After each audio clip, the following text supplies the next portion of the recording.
একটা থমথমে পরিস্থিতি বিরাজ করছে। ভিপি নুরুর উপর আইনশৃঙ্খলা বাহিনী এবং সেনাবাহিনীর এই ঘটনার পরে এনসিপির নেতাকর্মীরা, জামাত ইসলামের নেতাকর্মীরা বা জুলাই আন্দোলনের যারা যোদ্ধা আছেন তারা অনেকটা শঙ্কা ফিল করছেন। আপনি এনসিপির হাসনাত আব্দুল্লাহকে দেখেন, তিনি বলছিলেন যে নূর ভাইয়ের উপর যেটা হয়েছে আগামী দিনে এটা হবে আমাদের উপর। অপরদিকে মুগ্ধর ভাই স্নিগ্ধ তিনিও একই বক্তব্য দিচ্ছেন যে নূরের উপর হামলার ঘটনা উদ্বেগজনক এবং আতঙ্ক সৃষ্টিকারী। অন্য কোনো দল এভাবে বক্তব্য না দিলেও জামাত ইসলাম বক্তব্য দিয়েছে এই ঘটনায় যারা কানেক্টেড আইন শৃঙ্খলা বাহিনী, সেনাবাহিনীর সদস্যরা তাদেরকেও আইনের আওতায় আনতে হবে, গ্রেপ্তারের জন্য কিন্তু জোর দাবি জানিয়েছেন।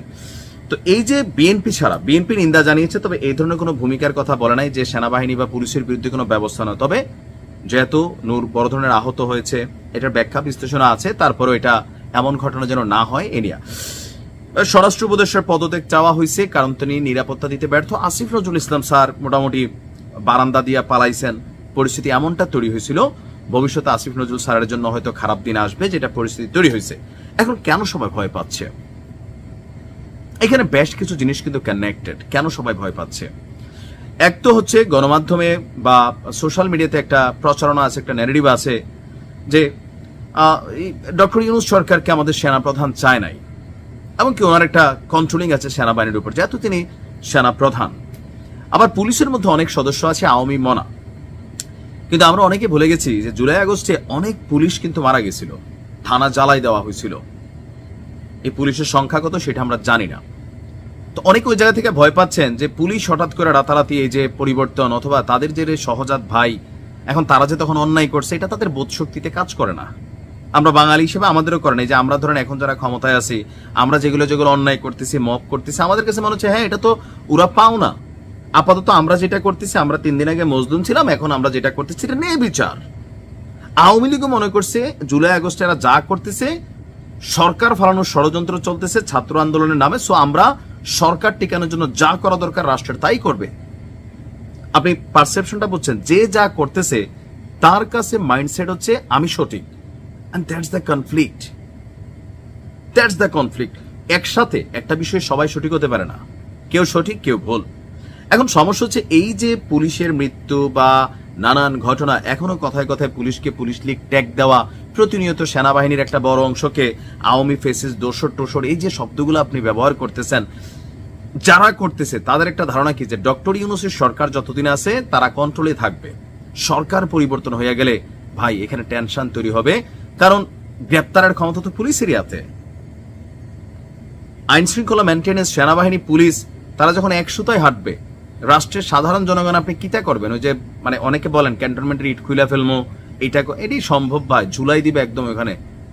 বারবার কিন্তু 5ই আগস্ট আসবে না। 5ই আগস্ট ভিন্ন জিনিস ছিল, কারণ সেইখানে ঘরে থাকা একটা স্কুলের বাচ্চাও নামছে, তার মাও নামছে। এখন আপনি নেতা কর্মী নিয়ে নামতেছেন, ওইটা আলাদা জিনিস।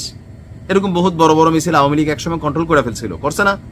ভাই সালাম ভাই ভাই, এরকম এরা করছে তো কেন? কারণ ভাইদের বিপরীতে যাওয়ার সুযোগ। এখন মুজিবদের নিয়ে অনেক কথা বলা যায়। তো এই পরিস্থিতিগুলা এনসিপি সহ জামাত সহ জুলাই যোদ্ধাদের জন্য শঙ্কার জায়গা তৈরি করতেছে যে এই সরকার ক্ষমতায় থাকতে যদি আইন শৃঙ্খলা বাহিনী এই লেভেলে ক্রিয়েট হয়ে যায়, তারা ভাবতেছে পুরোনা ঝাল মিটেছে, অথবা এই ঘটনাটা যারা করাইছে বা যারা ঘটাইছে তারা আওয়ামী ফেসিস্ট অথবা আওয়ামী দোসরদের সহযোগী বা সামহাও কেউ। আর এখান থেকে তাদের টেন্স হওয়াটা স্বাভাবিক। আওয়ামী লীগের নেতাকর্মীরা এখন প্রতিনিয়ত ইয়ানফসি কিন্তু মনে মনে করে, আবার সুযোগ পাইলে ইয়ানফসির জায়গায় কই আসস তুই বের হয়ে বাট আইসেলে তোর বাবারা, এরকম কিন্তু শুরু হবে। এখন হাসনাত আর জিসরা বা যারা আছে তারা কেন ভয় পাচ্ছে? কারণ তারা ভাবতেছে যে সরকারের ভিতরে যে সিস্টেম আছে, সিস্টেমটা সংস্কার করতে হবে, কিছু আইন করতে হবে। তা আইনকে আসলে দেশে নাই। আমার কাছে কি মনে হয় জানেন, এই সংস্কার আইন, এই যে ধরেন রিমান্ডের, এই দেশে কি আইন নাই? হাজারটা আইন আছে। কাউকে গ্রেপ্তারের ক্ষেত্রে বহুত আইন কানুন আছে, কিন্তু এগুলো কি আমরা পালন করতেছি আসলে? আগামী তো এগুলো পালন হয়ে যাবে যদি না আমরা পরিবর্তন না হই। আমাদের ভিতরে যদি প্রতিহিংসা থাকে, আইনটা তো আমি প্রতিহিংসাই করতে পারবো, কারণ আইনের মাধ্যমে যে কোনো অপরাধের লঘু মানে অল্প শাস্তি বড় শাস্তি দেওয়ার বিধান আছে। এখন বিচারক যদি ক্ষোভবশত জিদবশত বড় শাস্তিটা দিয়ে দেয়, আপনি এপিল বিভাগে যাইতে পারবেন, কিন্তু শাস্তি আপনারা প্রাথমিক নিয়ে নিবে। চাইলে আইনের ব্যত্যয় ঘটানো যায়, এটা ডিপেন্ড করে কার হাতে আইনটা। ওই যে একটা ছুরি দিয়ে আপনি ফলও কাটতে পারবেন, মানুষও কাটতে পারবেন, ডিপেন্ড অন কে ছুরিটা কন্ট্রোল করছে। আমার কাছে মনে হয় যে এই হানাহানি, হিংসা, আজকে মপ করে আমার মতের বিরুদ্ধে গেলে ওরে এই দেশ থেকে ফালাই দিতে হবে, গালি দিতে হবে, তারপর হচ্ছে ধরেন ভাঙ্গা ফেলতে হবে, ছিঁড়া ফেলতে হবে, ফাইরা ফেলতে হবে, আজকে এই গ্রুপ কালকে ওই গ্রুপ। ভাই একটা জায়গা থেকে তো নতুনত্বের দরকার, নতুনত্বের দরকার আছে না? এই নতুনত্বটা আসলে কবে আসবে, কেমনে আসবে আমি নিজেও বুঝি না। এই যে যারা এখন শঙ্কায় আছেন, এতদিন কি বলা হয় যে আওয়ামী লীগ সংখ্যায় ছিল, এখন আবার তারা সংখ্যায়, আবার আওয়ামী লীগ সংখ্যায় আসবে, আবার কখনো বিএনপি সংখ্যায় যাবে। এই সংখ্যার খেলাটিকে আসলে শেষ হয় না। এই সবকিছু বাদটা দিয়া একটা সুষ্ঠু রাজনীতির ধারা, রাজনীতিতে পরিমার্জিত পরিশীলিত ভাষা, সম্মান দিয়ে কথা বলা, এগুলোকে আসলে অ্যাপ্লাই করা সম্ভব না। যতদিন রাজনীতি থেকে পয়সার ধান্দার নেশা হবে ততদিন সম্ভব হবে না। কারণ জনগণের চেতনা বেচা অনেকেই জায়গাতে ওঠার পরে নিজস্ব চেতনা, নিজেদের জীবনযাপন, যেই জনগণের রক্ত বেচা ওঠে, আওয়ামী লীগ মুক্তিযুদ্ধ করছে, এখনো করে, কতটুকু আসলে অরিজিনাল ভ্যালু দিছে? এখন আওয়ামী লীগ যতটুকু দিচ্ছে রাইট না, ওইটাও তো নাই, বাস্তবতা এটা না। আবার ধরেন এই আওয়ামী লীগের সময় কেউ একটু দাড়ি টুপি রাখলে আমার তো জামাত শিবির বানিয়ে দিছে কতবার। তা আপনি আসলে কোথায় কারে কই থেকে কি করবেন? মানে একটা পরিবর্তন দরকার সামহাউ। এটা একটা জায়গা থেকে এই পরিবর্তনটা দরকার, নয়তো আজকে আপনি শঙ্কা করবেন, কালকে সে শঙ্কা করবে, আবার পরশু আপনি শঙ্কা করবেন, এরপর দিন সে শঙ্কা করবে, মাঝখান থেকে জীবন ঝরবে। আর যারা পয়সা টয়সা কামাইয়া দেশ থেকে বিদেশ চলে যেতে পারবে, লাইফ সেটেল।